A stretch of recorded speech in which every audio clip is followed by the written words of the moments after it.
Welcome back to BYO Beats Podcast, your beer and music podcast. This is week 3 with Matt Pieper, our trumpet player from Orlando Symphony. We've got the In Your Feels segment up next, the sad one. We're starting out, we had a little bit of an audible called, we're doing the Corona Extra, La Cerveza Más Fina. I got lime juice, not an actual lime. Was everyone able to get Corona? I was. Yeah. Yeah, I got Corona. Dude, what? Hey, sometimes I didn't want to get a 6-pack, so I got the Mega Boy, the 24, so I just poured it out into my glass, but Are Corona bottles a twist off? They're pop top. mine wasn't anyways. Okay, well, You're telling me we learned this last time, Doss. You don't have a bottle opener at your desk? I've got mine. Der Umpelmann. Walking L. I should have something. Pins. Man, I gotta say, Corona totally makes a difference if you have lime or not. Yeah, 100%. No lime, it's one of the worst beers I've ever had. But with a lime, easily one of the top domestic category. Did it work? One shot did it on the side of the desk. Hell yeah! Nice. Oh jeez, I've been saying dank in terms of how beers smell and taste all night. This one's so dank. It's skunky. Really. Yeah, the Corona's always a skunky beer. But the lime is what makes it nice and palatable. Neutralizes, yes. Mm-hmm. Yeah, this is my Ole Reliable beer. And the reason it's Ole Reliable is actually because of kind of a funny story. My current fiance, the first time that we ever went on a date, we went to the St. Petersburg Pier down in St. Pete, Florida, which is where she's from. I was like, I'm gonna take her to this really cute tiki bar up at the end of the pier, and we'll get a drink and talk and stuff. And then I had this thought in my head to where I was like, okay, it's my first time going on a date with Mary. I don't want to get beer because I don't want my breath to smell like beer, and I don't want to give her the man ick or some kind of thing, I ordered first at the bar. And I was like, I'll get a Mai Tai, I think it was a Mai Tai. It was something, it was like a tropical tiki drink-ish thing. And then I was like, and then she was like, what do you want? She was like, the bartender was looking at Mary. And Mary just goes, I'll get a Corona. And so in my head, I was like, Ooh. oh, A, I could have gotten a beer. Right. Okay. B, oh, she's cool. And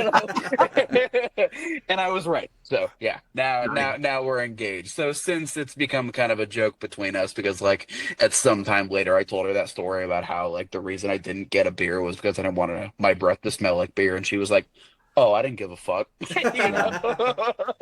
And I was like, all right, sick. Yeah, you're cool. And I was right. That's a fun thing about first dates. It's just you have no idea where the other person's at until probably the 4th or 5th. Yep. And then you got a good idea by then, but until you get to that point, it's just I don't know how to behave. Yeah, it was hilarious, and just the entire time I was thinking, man, I could have gotten a beer instead of this $14 cocktail. Man, I could have gotten a beer, but worked out okay. Yeah, $14 cocktail. Now, can we talk about that for a second? Why are cocktails so overpriced? It drives me nuts. I mean, because everything is yeah. And, I feel because beer is made with so much of the products that are grown in the U.S. So the import issues that a lot of products are too political on following. No, I get you. I get what you're saying. But, yeah. Things are more expensive when they're out of country, and beer is made generally in-house in terms of US like a brewery. Yeah, but I'm just thinking okay, for a restaurant, a bar, right, where you have to pay if it's just a bar, you're not a brewery, so you're paying for everything that comes in. How much is a bottle of liquor? 50 to $100. Like a So I regular, like a mean, middle Eve. shelf. Bars sold generally by Oh, handles, so probably a little bit more, but yeah, Okay, but like a regular, well, let's say like a well, it regular depends on bottle, the like a liquor you're fifth. talking, though, that too. right? Yeah, If you're talking like if you're like make me a Moscow Mule, they're using Smirnoff, yeah, and they're gonna get that handle of Smirnoff for $25. right. You know, So now, like effectively, if you're charging $14 for a Moscow Mule, how many drinks can you get out of that handle? Probably like 10 to 15. Mhm. yeah, You know, it's a scam. it's A little bit. Well, so selling alcohol. So I've worked at restaurants that sell alcohol, and currently I work at one that does not. And the sales numbers show it for sure. Mm. Like the bar I used to work at, they were happy with an over 20,000 night. But the restaurant I'm at now is like very happy with a Sunday with 14,000. So it's like you give and take based on your spending margins. yeah. I guess So true because you have to pay like all sorts of other taxes and fees, right? Like you got right, to pay for your liquor license, and I'm sure that isn't cheap. it's not, Hmm. Yeah. and it's different liquor licenses too. So if you brew your beer in house, that's one license. If you sell liquor, that's another license. If Sell you beer, I'm sure that's a different one, right? maybe I don't know that might be the same depending on what state you're in. I'm sure. Yeah. Uh, and then like another thing that I recently figured out about restaurants is like think about how many things you get for free without even thinking about it at a restaurant. So take Buffalo Wild Wings because they're everywhere. You know how they charge like 50 cents for every ranch and every blue cheese that you ask for, but then like if you ask for water with lemon, you're not paying for the lemons. And if you were charged for the lemons, you'd be like, "What the fuck is this?" But like lemons still cost money. Yeah. Where does that money come from? From upcharging on other things, not upcharging, but making the profit make sense True. by making a different product account for that loss. Yeah. Well, and I guess that's Mm. true. If you're buying like a mixed drink, you have to have a bartender mix it. Yeah, Yeah, Yeah. All and right. But depending still, on the like level of the bar too. I'd rather just tip the bartender than pay $14 for the drink. You know. well, they're not worried about the wage of the bartender because bartenders they'll get paid under five Right. dollars But an I'm hour. saying like as a consumer. Anyway, we're way off the rails here. We really are. I don't Let's know how bring we this got Yeah. back. here. But Um. also to be fair, like it depends on the cocktail, I think too. You know, like Yeah, because if you told me that I was paying $14 for a Moscow Mule, I'd be like, get that shit out of my face. I yeah, can make that Moscow Mule at my place for $2, you know. yeah, But I would if I went to a nice cocktail bar like a speakeasy or something and I got something with elderflower liqueur where they like burnt the lavender flower on my yeah. cocktail and it had a really complex profile, I'd be like, I can't do that shit at home. If you want $15, take it. Like take Right. 20, Yeah. you know? That's the big difference, I think. Because you're paying for the creativity in addition to Mm, the supply, you yeah, know, and those workers who are getting paid $5 an hour deserve to, you know, like have an increase in their tip by your drink being more expensive. Yeah. sure, sure. For sure. So, Yeah. For you, Johnny, that would be the smoked old fashioned, I'm sure. Oh oh, I yeah. love old fashions. Yeah. Oh, I freaking love old I've fashions. actually found myself gravitating more towards vodka drinks. Oh, are you? Vodka Really? sits in my stomach better than bourbon does, Gotcha. or any Gotcha. whiskey really. Mm. But yeah, Recently, I've been whiskey getting a upsets my lot into tummy. rum. Mm. A Oh, lot of rum. rum. Mm. Yeah, I went to the Bahamas and Ah, I was on a cruise for a friend's bachelor party back in November, and it was my goal to go to a liquor store and find some like really crazy, nice, like deep cut Bahamas rum and bring it home and nice. drink it. And then the only liquor store we had time to go to, which was like a random liquor store, like right off the main street in Nassau. And I ended up getting this rum that the liquor store guy told me to get. And I just didn't even think about it because I was like, ah, damn it. You know, like I wanted to get something way nicer. And then actually, coincidentally, like 2 or 3 weeks ago, I was getting a haircut from my barber. and we were talking about rum because he was going to the Bahamas in a couple weeks, and he was like asking about like anything I did, and then I told him that story, and he was like, "Oh, bro, you should have got Ricardo," and then I was like, "I got Ricardo," Oh, and then he was like, "Oh shit," and he was like, "I'm from the Bahamas. That's what everybody in the Bahamas drinks." oh, And I was like, oh, because I got that stuff. It was like $10 a bottle, and I was like, oh, I just bought it. I'm gonna bring it home, whatever. And I did, and I was kind of mad because I was like, I don't want to Google this and see that I could get this at Total Wine, so I'm just mm, not going to Google it, you know. Yeah. But then when he told me, he was like, no, you can't get this shit anywhere in the United States. You got to oh, drink Ricardo. I got home that day and I poured a finger of rum. It is the best fucking liquor I've ever sipped in my entire life. It is so wow. good. So if you guys ever go on a cruise down to the Bahamas, get any of the listeners too. Ricardo rum is BYO Beats endorsed. All right. Cool. Okay, it's Okay. yeah, absolutely. Ricardo coconut rum. That Oh, that that coconut rum. Yes. that shit's bussin'. It is Honestly, so good. like Malibu is so sweet, and I was just like, I was every time I drink it, I'm just like, there's no way this is the best coconut rum out there. So I'm glad to maybe know the that. maybe the best that comes Yeah. in a plastic bottle. True, Yes. true. That is Yeah. also a red flag. Uh, all right, so We that got some was our music to talk segment about. on. Yeah, we talked about Corona a little bit. Yeah. Uh, We talked about how it's an Ole Reliable and how we pulled a little bit of a fast one, and we'll yeah, explain why in the next segment. But until then, we got some music to listen to. So as always, it's available in our playlist, which is linked in our link tree, linktr.ee/byobeats. Or you can search the name BYO Beats Podcast, The Complete Collection. It's a public playlist on Spotify. You can search for it. Or if you're on YouTube, check the corner for a link or description. We've got a song by Apollo. This is the song Irish Goodbye. So we're going to take a quick break and listen to it and be right back.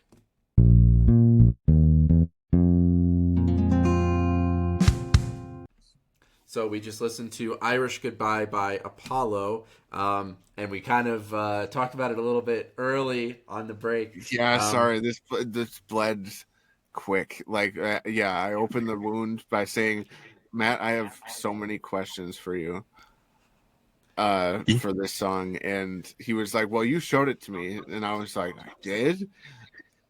Yeah. So it makes sense because this guy is not big at all. He's from St. John, Michigan. He mentions it in a few different songs.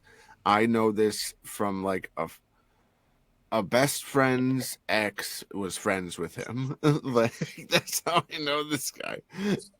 So yeah, it's very unknown. I don't think he's come out with much music since this album came out.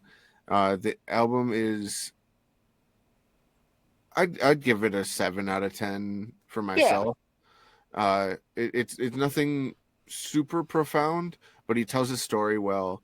And this song, I do think it's probably the highlight of the whole album, because Yeah.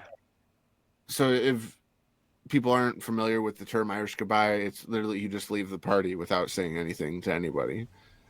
And in this case, he's talking about a relationship ending kind of out of nowhere, like, and so Matt, I wonder, uh, you said that we were in a certain mindset when I showed you this, and that's why I don't No. remember. Yeah. No, yeah. Nathan showed me this at some point when we were intoxicated with a substance. Yeah. And and it was around the time that I moved up to Pittsburgh, and I was just going through some like tumultuous personal things, having lost like a couple friends and then just getting out of like a relationship and stuff. And then like hearing this song, it just kind of like one night while we were intoxicated upon a substance, it just got like my mind thinking, and then whenever I hear the song, like it just kind of brings me back to that time, but not like a bad way, just in kind of like a reflective way. Yeah, You know, yeah. it's like, oh yeah, like music really can bring those feelings back to you, even when those feelings like aren't real in you anymore, kind Mm. of stuff. You know? My in your fields, if I had to pick one from this album, is it's called "I'm Fine," and Oh yeah, that one is a little bit different. It's like your ex is worried about you, and you're talking to her, and you're just like, we're not gonna do anything else, but I'm gonna be fine. You're like trying to convince them that it's gonna be fine. And I think the coolest thing they do in the song is in the last little stanza that they sing, it shifts from his voice singing the melody into a woman's voice, and she finishes the song, and I'm just like, oh man, it's so tough because yeah, relationships can end mutually sometimes, and both people have the same exact feelings, and it's so odd. Um, but no, Irish Goodbye, such a great name for a song. I always heard the Justin Bieber song in this though. I can never remember the name though. It was a slow one. Might have been a single. I'll find it. Anyway, let's move on. Yeah, you said you had a lot of questions. Ask another question. yeah. Hit me up, Oh brother. some of them were rendered moot because he told me that I showed him the song. Because yeah, I was like, "There's no way he just found this himself." And another question was like, "Yeah, do you have personal experience with this?" Yes, Yeah. we Yes. found that out too. Yeah. It's crazy to me all these years later though, because that had to have been 2020 Yeah. that I knew this, Yeah. or late 2019, and Johnny's dizzy. 5 years ago, by the way. Right? Yeah. Why Oh, you gotta that's why you're keep on dizzy. doing that? That's why Oh I my made that face, because I God. looked at my 5 years. Ugh. Right. And man, has the 5 years flown by. But like, I want to know what triggered me to say, "Hey, I should show this song to these guys." No Maybe, idea. yeah. I have no idea because I was not going through any sort of breakup at the time. Well, hey, But good music, and everyone's a sad boy every once in a while, even if you're not. true. Remember, because we used to remember real sad boy hours. Oh yeah, yeah. That's what. So John, we used go to ahead. do this thing at parties where like You used to do I this used to thing do at it. parties. Well, you enjoyed it too. I We did, would but it like was your idea. randomly like in the middle. We'd be like having a good time. You'd like go out to like relieve yourself, and then we'd be like, hey, it's time for real sad boy hours. And then we just get a bunch of the bros and we all huddle up and we're like, all right, anyone sad about anything? And if you were, you vented to your bros, and then you were like, all right, hey, we're gonna hang in there, let's go get another beer. And then that was Yeah. it. That's so wholesome. It really it's, was. it's always at Yeah. like 12:30 or later. Yeah. Yeah, like whoever says men don't take care of each other. Oh Seriously. yeah, it's just Yeah, it man. manifests a little bit differently. Yeah. One, it wasn't always men either. It was just like if Whoever you were wanted, a bro, yeah. Like Courtney McCown, our logo designer, Artist. artist designer, was in on several of these sad boy hours. Yeah.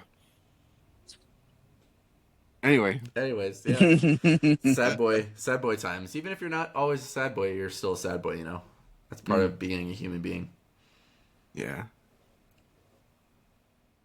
How are Well, How are we on time, Johnny?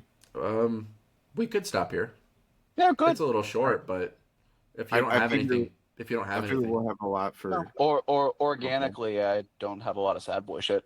hey, you know, you know so what? like, Nothing wrong with that. So, all right, we'll get to ratings, and remember, so this is ratings for Corona, which is considered the Ole Reliable. We did a little bit of a swap on the beers, even though it was a sad boy song. We're doing Ole Reliable beer, Corona Extra. I've had it before on the show. I can't remember what I gave it, but I can't imagine it was anything less than a 3. Today I'm going 3.25. Just over the click. I like it. Yeah. I'm going the same, 3.25. The lime puts it over the 3. Without the lime, it's a 3. Yeah, I did mine personally without a lime solely because I forgot to buy a lime earlier. So we're sitting at a big fat 3 over here. Yeah. All right, so we're going to rinse out our glasses and pour our last drinks and be back at you for segment number 6.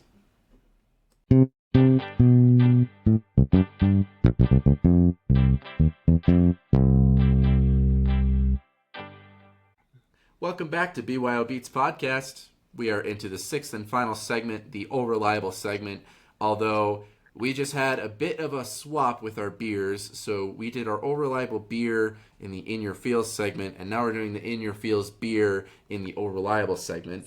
And that is because Matt's selection was a stout, and he somehow managed to get a Goose Island Bourbon County in late January. Yeah. And that's a variant too. What's the flavoring thing? It should be at the very top. Bananas Foster. Oh my gosh. This is incredible. Yeah, this is so good. Yeah, so what makes a bourbon stout or just a stout or just a bourbon? What makes that kind of flavor profile your In Your Feels? Or sorry, before you say that, we switched so that Matt could drink the whole thing at the end. Yeah. As opposed to drinking some of it and then drinking some Corona and then going back to it. So that's why we switched. Which I'm very grateful for because this is already shaping up to be one of the best beers I've ever tasted in my entire life. So what makes it in my feels? Hilariously, I couldn't think of an in my feels like beer when I was first asked about it. So I was just like, oh, I don't know. But then I was at a beer distributor near me and I saw this bourbon barrel aged stout, and I had the realization. I was like, what do I do after a hard day of work? I go drink a glass of bourbon. And I was like, okay, there you go. All right, there it is. And then Goose Island is a brewery in Chicago. And I really love visiting my fiance up in Chicago. It's always really, really, really fun when we go. We go do fun stuff. We find good restaurants, and we spend some wonderful time together. And I always have such a fun time when I go up there, but the hardest thing always is leaving. Yeah. And coming back home. So when I saw a bourbon barrel aged stout from a Chicago brewery, yeah, kind of puts you in your feels. Well, perfect. Yeah. Yeah. It's perfect. And I gotta say, growing up in the Chicago area, Goose Island is always a big deal. I come from kind of a craft beer family, I should say. I mean, my dad's really into it, and my sister and her husband are into it. So the four of us kind of have our own craft beer thing going. My mom doesn't really drink anymore, and my wife doesn't drink. But at family gatherings like Thanksgiving, Christmas time, we had a kind of tradition going a little bit there where my dad would always get the Bourbon County, and then we would all split it together on our family gatherings. So, yeah, it's a big deal in the Goose Island fandom for sure. So I'm stoked that you're getting to try it. So if I were to tell you that at this little beer distributor I went to, they had an entire aisle of bourbon counties today when I went, would you tell me that I should go and grab 2 tomorrow? You should. And keep them for special occasions? Yeah. Yeah. Because you can age them too. Because I won't see them much. Well, I mean, hey, you might see them a lot there. If you still see them, maybe people just don't know about it. Mm-hmm. Yeah, the reason you're seeing a full aisle is because they're good up to like around 5 years. That's when people say you should probably chill on the aging process. Like it's right. different when it's in a barrel than it is in a bottle. Right. Okay. But I kept mine. So I had one from 2021. I drank it last year, and it became pretty much barley wine. That was our assessment in the Goose Island review that we did. It's probably better when you don't age it, like but I mean, Bananas Foster. That's wild. That sounds so good. It's amazing. I'm not gonna lie. This is one of the best beers I've ever tasted. Yeah, if they have the regular, I would recommend aging the regular. That one probably would keep the best, but all the flavors are really sweet. Yep. Mm, So you just that's found yourself a wonderful. gem. Yeah. Wow. Okay. I'm going to go back tomorrow and I'm going to spend whatever it takes on getting two of these and just keep them for special occasions because yeah, this is incredible. Yeah. Yeah. Um, I've had this on the show before. Dragon's Milk Reserve oatmeal cookie. Oh, I love And that. That's a yeah, really good one. it's so nice. It's so smooth. It's not overpowering. And it's a high ABV. It's 11%. I'm also happy that we ended with this just because I think Corona after this might have just been kind of nasty. Sucked. I don't know. Yeah. Yeah. Yeah, so I've got one that's Western. So this is I've had this brewery on before for a different stout. So this is Wiley Roots Brewing Company out of Greeley, Colorado. This is the Breakfast at Wiley's. I guess they have like a stout line. This is the Campfire S'mores cold brew variant. And oh my gosh, Wow. this is delicious. Stouts usually taste a little bit too burnt or a little bit too heavy or just not quite what I like. But this tastes like a s'mores flavored cold brew coffee. Like Oh my God. I just had, I think it was Dutch Bros. I just had one of their like this kind of thing, like a s'mores cold brew coffee, and this tastes almost exactly like that. Mm, But this is 8% alcohol. nice. So 8.2. And what's really cool is it features a brand, like the coffee that it uses is made right here. It's a Cheyenne brand. So that's really Nice. cool. I'm gonna have to That's figure great. out if they have like a coffee shop or if they just distribute their beans. But Snowy Elk Coffee Co. in Cheyenne. I'll Mm. have to check them out. But this is really good. This might be the best stout I've ever had. Mm, Yeah, this Bourbon County one that I'm drinking is a 14%. Mm-hmm. yeah. And Yeah. that's why we split it. Yeah. Yeah. Yeah. Yeah. This is great. Okay. I'm gonna go hit that up tomorrow. Yeah. Again, like you, I'm typically not too much of a stout guy. When I go to an Irish pub, I have to get a Guinness, and like, because it's just what you gotta do, like you have to get a Guinness. You have to play the Guinness game with your friends. It's whatever. But it's not often that I find a stout that I'm like, this is just amazing, you know, and wow, geez, Yeah. man. And on that note, let's get to the song. So for the Ole Reliable selection, we had a classical music piece, and the selection is from Ravel. This is the Piano Concerto in G major, the Adagio Assai. So we're gonna Yep. listen to that and be right back.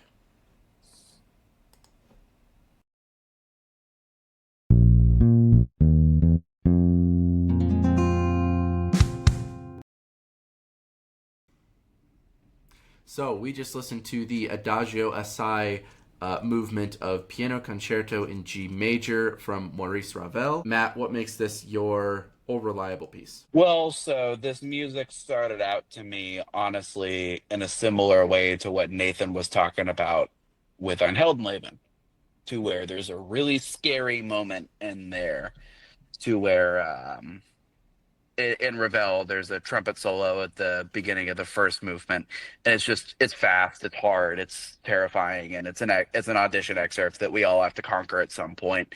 So I developed a lot of trauma with Ravel's Piano Concerto as a result of that excerpt. But then I distinctly remember like 3 or 4 years ago when I started getting into drinking bourbon. I started pulling up recordings on YouTube TV in my apartment and pouring a glass of bourbon and listening to them. And I was like, I should have listened to Ravel's Piano Concerto and to try to enjoy it. And then when I sat down and I started realizing how beautiful the music was outside of that one moment that's like really terrifying as the trumpet player that your job is going to depend upon, it made things a lot better and it made me develop a lot more of an appreciation for the music. So that second movement of the Ravel Piano Concerto is just like one of the most common things that I listen to. in today's day and age. Very cool.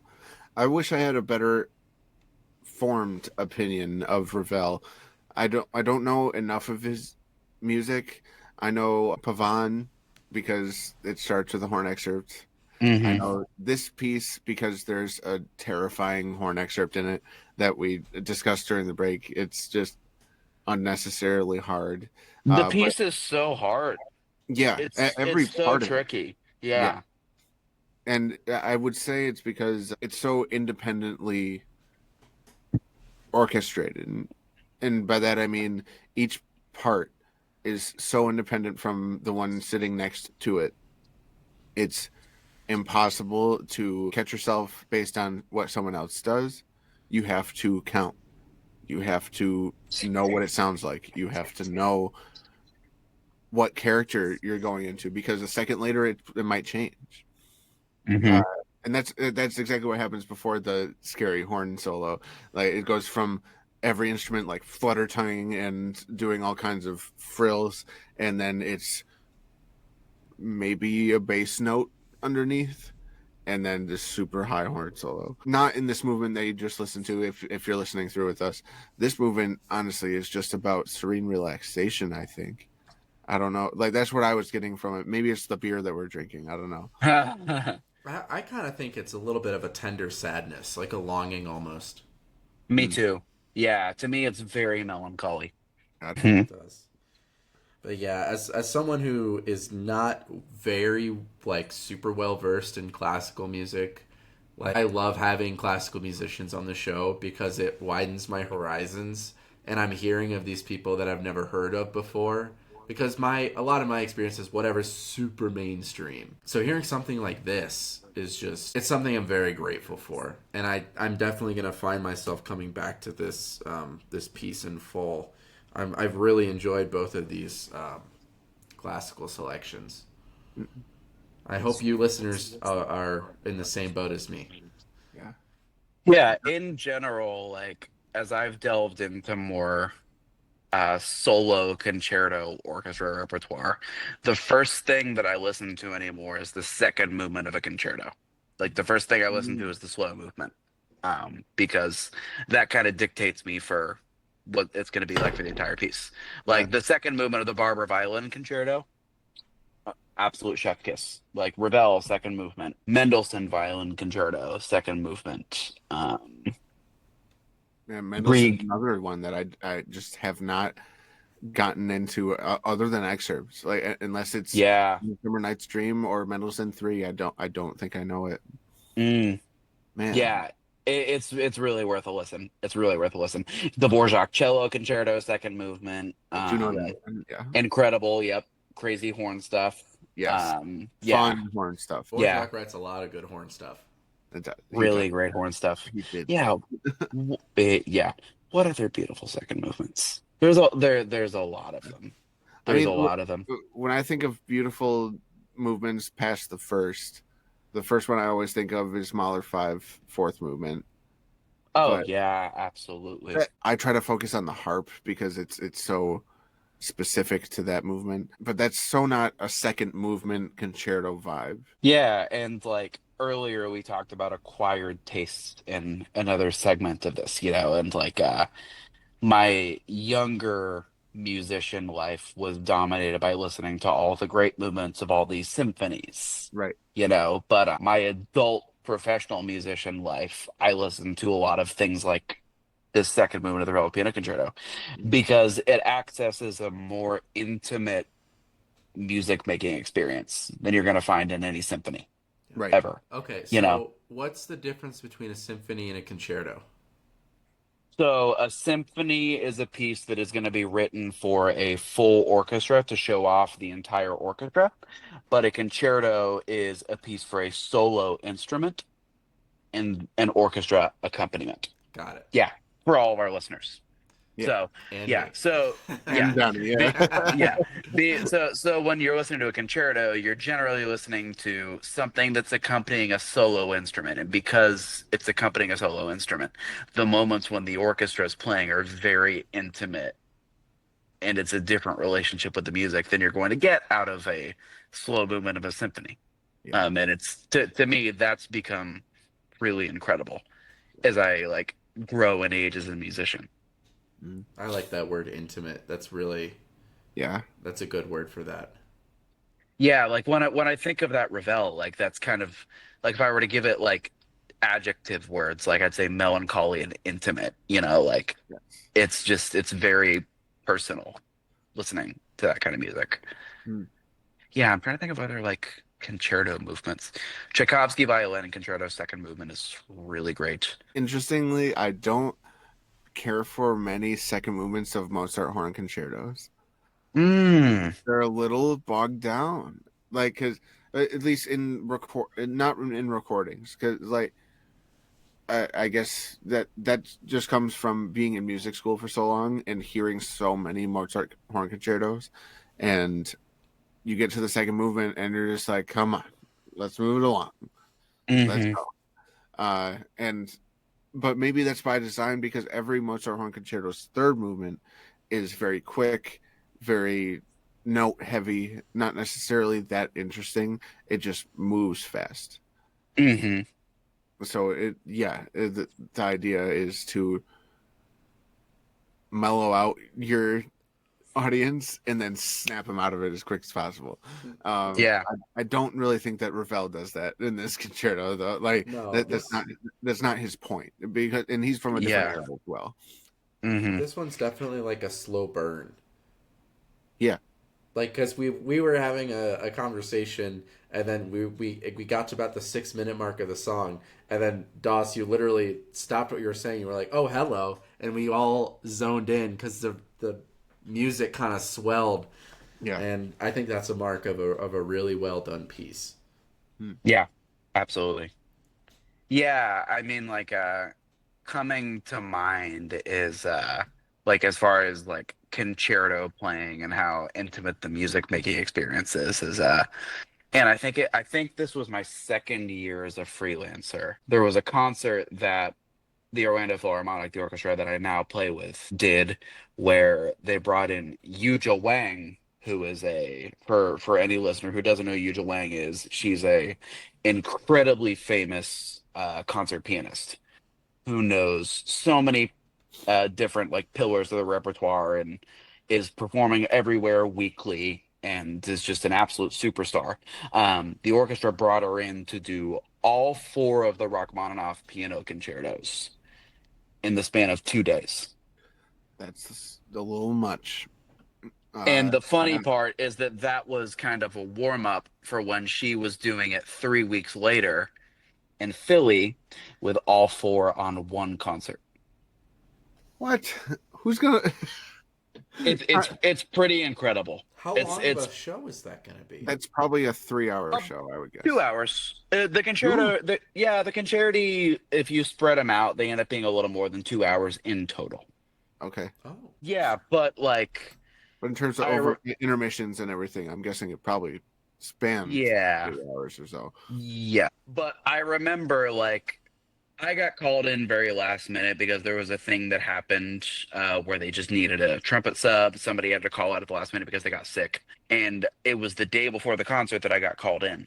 So I was stressed to all you know what because Mhm. these concertos like these Rachmaninoff concertos they're really complicated not just in terms of like your parts but like figuring out where everything lies and then being able to know where your part is so well that you're adapting with the soloist on some of the hits so that you arrive with them together.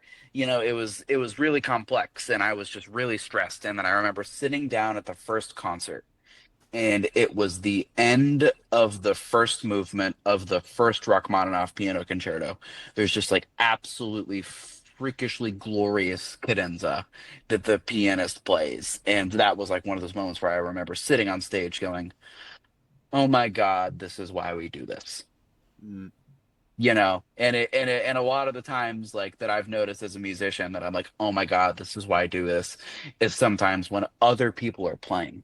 It's not just when I'm playing, it's when I get to sit and enjoy all the music that colleagues are making that is too beautiful for me to ever be a part of it.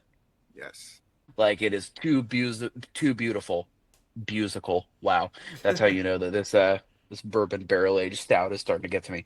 Sure. But it is too beautiful for that stupid trumpet player in the back to come in and fuck it all up. It is it is too good to have us in it, and it just I Right. remember sitting and listening to Yuja Wang play this cadenza, and I just remember crying. Like I can still just sing it in my head, and like that moment's just so imprinted. So concerto playing is like really intimate to me as a musician, and it's just it holds a special place in my heart. Awesome. All right. Well, we're pretty much just about on time, so let's get to ratings, and then we'll finish it out. So, Matt, you can go ahead and go first with your Bourbon County. Oh, dude, if this shit's like if our ratings to 5, this is a 6. If the ratings to 10, this is an 11. Yeah, you catch the drift. Oh Okay, yeah. like yeah. Awesome. I when you texted me that, I was like, he's either gonna love this or be overwhelmed by it. There was no question of if you would like it or not. It would just be, is he gonna be okay at the end? Yep, Uh, I'm going to be enjoying this over the course of the next hour nice. or Nice. so. Perfect. Yeah. Perfect. So Actually. Yep. I did the same thing the first time I bought a Bourbon County. I had saved it since the Black Friday before, and I was like, better now than never. I'll do mine while I'm still talking. Uh, for this Dragon's Milk Reserve Oatmeal Cookie Stout, so happy with it. It's well balanced. It's not overly burnt tasting like Johnny was mentioning earlier in the show. I'm doing 4.75. Yeah, so I have the Wiley Roots Brewing Company Breakfast at Wiley's, the Campfire S'mores Cold Brew, 4.75. This mm, this Man, is that is the record for Johnny on stouts. I guarantee it. Yes, I guarantee. Yeah, there's no way I've ever rated something a 4.75. Other Read than the that, description here. Oatmeal milk stout with toasted marshmallow, graham cracker, cacao nibs, and dark roast coffee, and contains lactose. Yeah, this is a dessert beer if there ever was one, Mm. and perfect cap to the night. So, so Johnny, 4.75. I'm more curious than anything because I feel like if it's that good, we don't need to hear you say why it's that good. I'm just wondering why I didn't get a 5. Okay, so my rule is everything gets a 4.75 unless it is free or enjoyed at a ball game. Or concert is kind of like it has to be at like an event or something. So like the joke is if you look at my Untapped, it's like all these really good craft beers that are 4.75s and then it's a bunch of domestics that are at 5. There's this really funny I have a picture on my Snapchat of we went to a Kalamazoo Growlers game, minor league baseball, and I got this gigantic thing. It was like this size cup of Miller Lite and it was like $20. And I have this Snapchat of the beer and it just says $20 Miller Lite. And I was like, I put it on my Untapped and gave it a 5 stars because it was at a baseball game. So that's kind of the meme. If you're new to Okay, the that's show, funny. yeah, thank you for asking because that's something I feel like I don't really always say on this show. But yeah, Yeah. Yeah.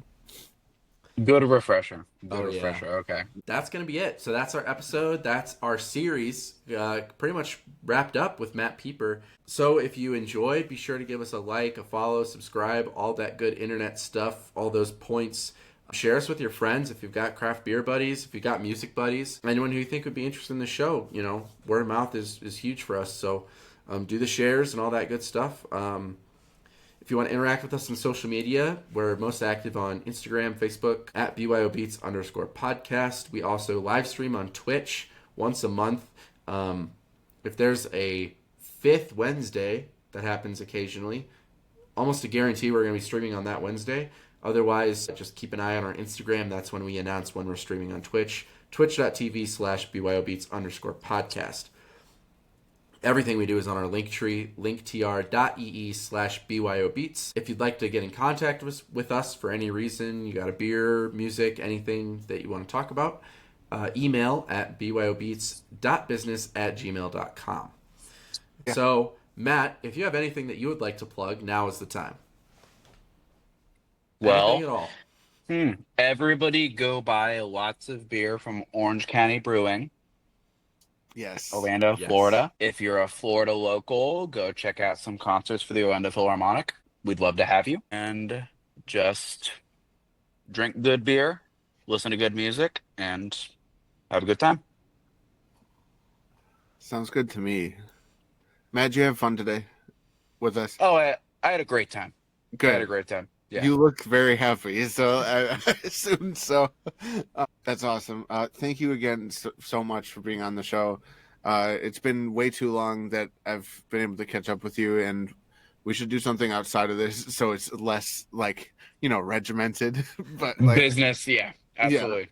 Yeah. But it was still great. Yeah, and it's been great to meet you too, Johnny. Thanks for having me on. It's been a pleasure to get to know you, and thanks guys for having me. Oh, yeah. For sure. For us here at BYO Beats, this is your boss with the sauce, Nathan Doss, signing off from myself, Johnny Schwiegs, and Matt Pieper. And remember, musicians are people too, especially with more beer.